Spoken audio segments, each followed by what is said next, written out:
The story of Saint Helena in the 3rd century. In a small town of Bithynia, modern-day Turkey, a humble innkeeper's daughter named Helena was born. She lived a modest life, known for her kindness and quiet dignity.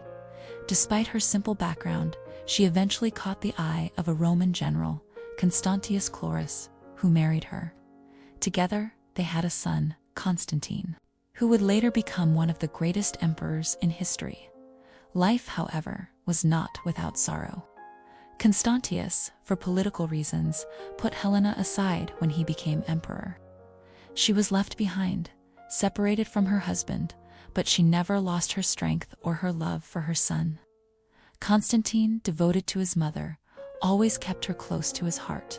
When Constantine became emperor of Rome in 306, he raised his beloved mother to the title of Augusta Empress.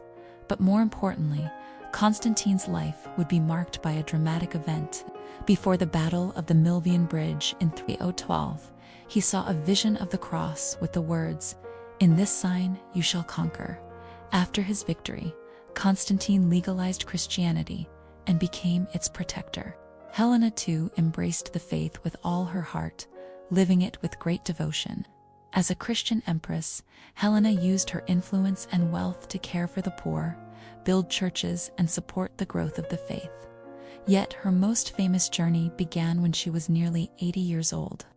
She traveled to the Holy Land to seek out the sacred places where Jesus had lived, died, and risen.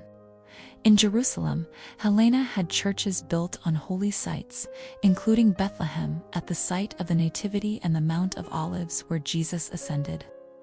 But her greatest discovery came when she sought the true cross, the very wood upon which Christ had been crucified.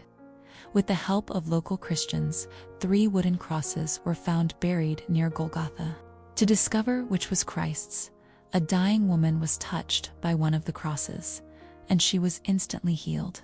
Helena wept with joy, giving thanks that she had found the holy relic of the cross. She sent part of the cross to her son Constantine in Rome, and another part remained in Jerusalem, where she ordered a magnificent basilica to be built.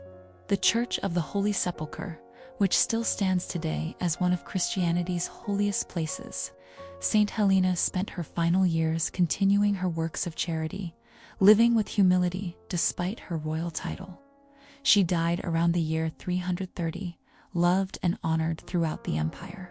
The Church remembers her not only as the mother of Constantine, but as the faithful seeker of Christ's cross. A woman who transformed her influence and power into service of God. She is now the patron saint of new discoveries, converts, and difficult marriages, reminding us that no matter our station in life, faith and perseverance can lead us to the greatest treasures, Christ Himself.